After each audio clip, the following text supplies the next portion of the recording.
All the emotions. So many emotions. At this point, I'm just crying every 5 minutes, so we may as well keep going. Oh my god, hey! If you're seeing my face for the first time, my name is Mickey Joe Theatre, and welcome to The Rock!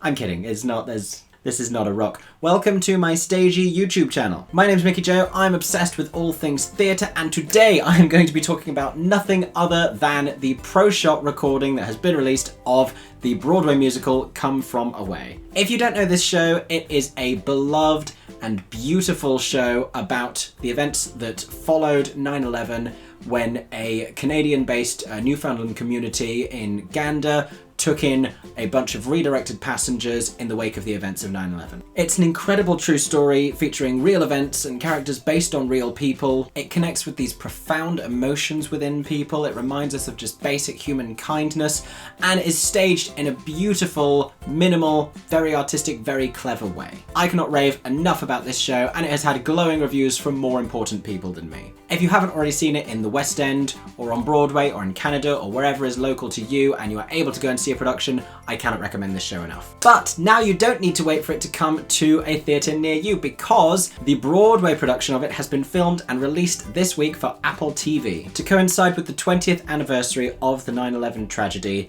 the current Broadway cast, featuring some of the original Broadway cast who have returned to the show, have filmed the show and it has been released. And it's a beautiful recording. I got to watch it yesterday on the 20th anniversary of 9/11, and I would like to talk to you about it today. So if you don't know this show or you haven't watched this yet, I am going to be talking about a fair few spoilers of things that happened during it, so my advice would be go and watch that recording first, then come back to me. So a bunch of people have asked if I would be making a Come From Away video, and I said yes, if that's something that people want to see, and I thought, what is it that people will want me to say about this?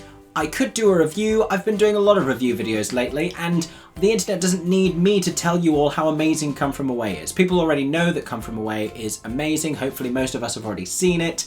It's had glowing reviews, it's won awards, it already has a huge amount of acclaim. I am going to tell you specifically like the details that I loved about this professional recording because I thought it was incredible. And I'm going to do that by listing all of the times that it made me cry. So the breakdown for this video is going to be that I literally had a breakdown. 10 things in the Come From Away recording that made me cry.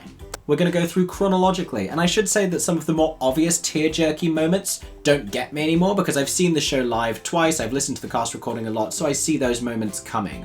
Mostly what got me in this recording were things I wasn't expecting to be devastatingly sad. Let's get right into it. So the first one, and this is one of the beautiful things about this recording versus a stage production, they have these glorious, amazing close-ups on the actors' faces, so you're seeing details and emotions and acting performances that you couldn't see in such detail before. So when Jen Colella is on the phone to Tom as Beverly Bass, and she is asking who was in the air, and she's saying, no, I wouldn't have known them, no one on that airline, and then he tells her the name of Charles Burlingham, and she says, Charles, are you sure? She pulls this split-second facial expression that's just filled with such anguish that it's devastating. Not only me, but everyone in the room I was watching with just like verbally responded to that moment as like, oh my god, it was just this guttural response in all of us.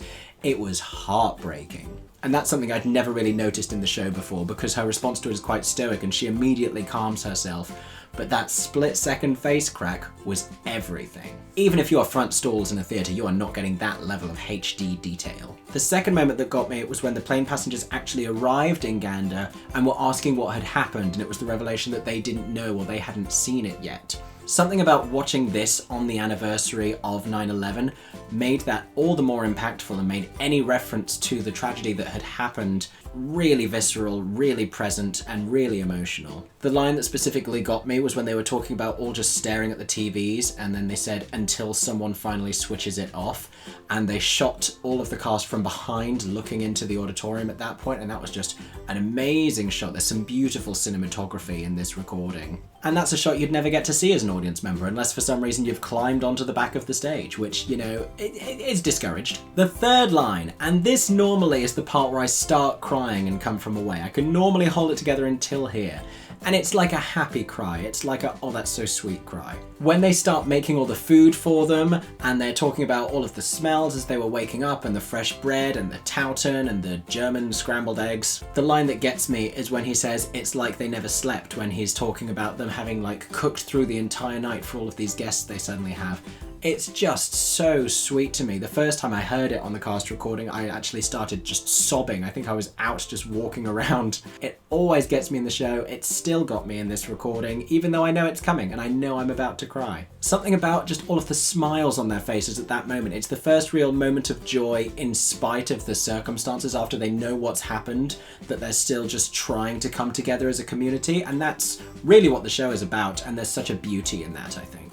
The fourth one that got me, and this is another moment where I have cried in the show before, is where Janice is talking about interviewing Hannah's character, and she says she starts crying, and then I start crying, and it's the line she says at the end. Now, I think that this was different because I'm sure I remember the line on the cast recording being, "I don't want to do this anymore." And in the video, she says, "I'm not sure if I can do this anymore," which feels slightly tweaked. Now, productions that run on stage get changes and tweaks happen to them over the course of their run, and they may even vary from place to place. Like the Broadway production may not be an exact replica of the London production. We've seen that in other shows. There are different lighting cues, there are different lyrics occasionally, different cultural references, but I'm wondering if this is something that maybe has been changed. If there's any die-hard Come From Away fans, let me know. There was a few moments in this recording that I thought, oh, is that a different line to the original, or am I just misremembering it? If you noticed any of those, comment down in the comments section with what you think might have changed between the original version and the recorded version. Next crying moment, and it's very emotional reliving all of these right now. So one of my favourite parts of this show is the love story between Nick and Diane. You know, of all the plots you're expecting to meet as you go into this story, that one's really unexpected, and I'm sure it was for them, the real people that lived this love story of meeting during this crisis, during this unexpected serendipitous situation. And when they're just starting to connect and it dawns on them for the first time that they're going to be separating and going back to different continents, they have lines about him saying his conference has been cancelled and he's going back home, and then Diane repeats that and says back home, and that was another one that really got me. That made me cry. The whole show really ebbs and flows in terms of building tension and building sadness and despair, and then diffusing it with kindness and love.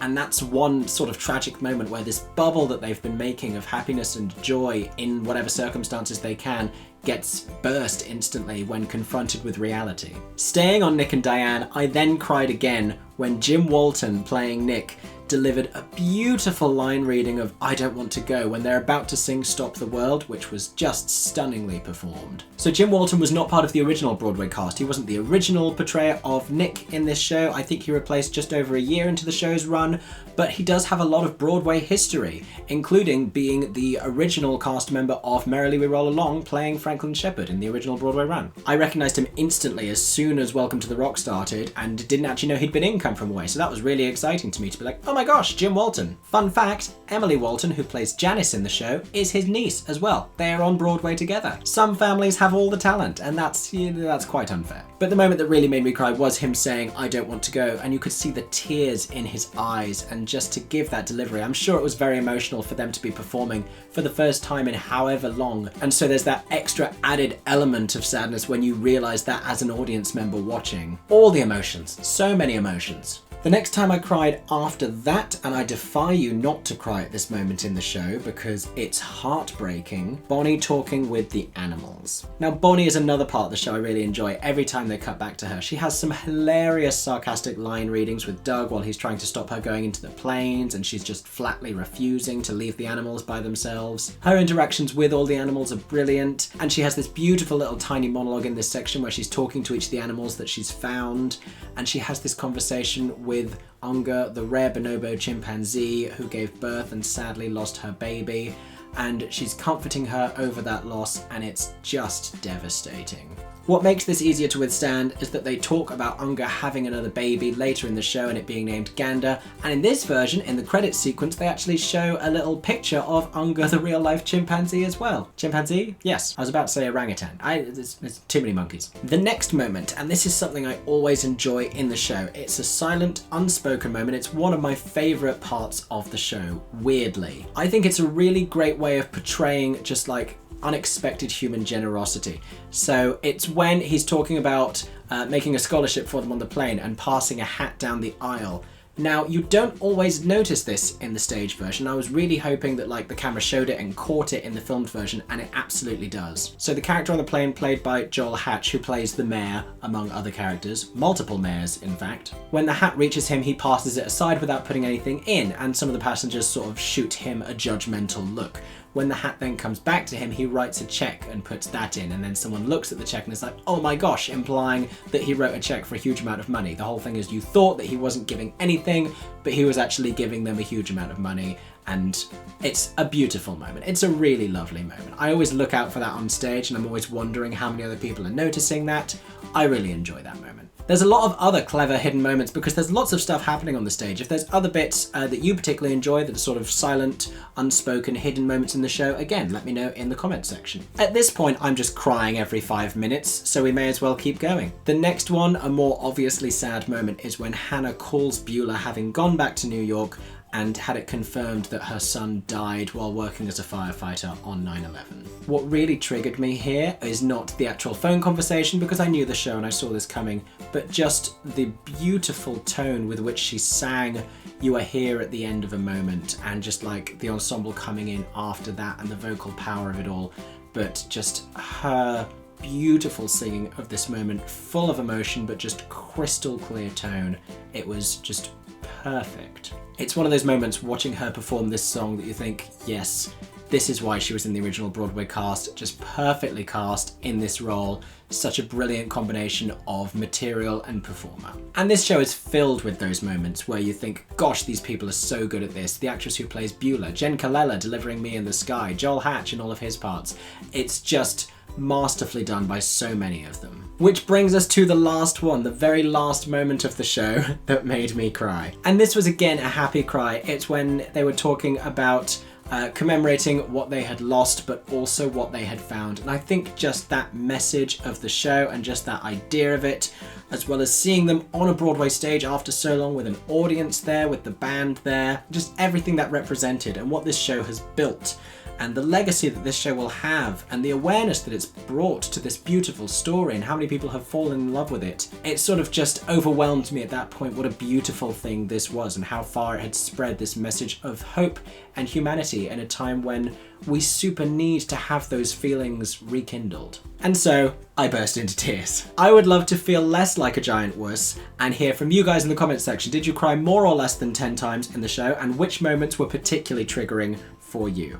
And what did you love about the filmed version in general? If you haven't watched it yet, I cannot recommend it enough. Head over to Apple TV, where besides anything else, you can actually get a free trial if you want to and watch it for a week. I personally am going to need to have access to this Come From Away recording for longer than a week, so it looks like I'm getting Apple TV now. Let me know your thoughts on this show. I hope that you enjoyed this video. If you did, make sure to subscribe to my Stagey YouTube channel, where there will be more videos coming soon on all of your favorite shows. And if you would like to support me as a Stagey content creator, head over to patreon.com/MickeyJoeTheatre for extra photo and video content. For real, September is a crazy month where I'm going to a few openings of brand new West End shows, as well as West End Live next weekend. If there's any other shows you would like to see me talk about on my channel, let me know in the comments section, or head over to my Instagram at MickeyJoeTheatre and drop me a message over there. I hope that everyone is staying safe and that you have a stagey day.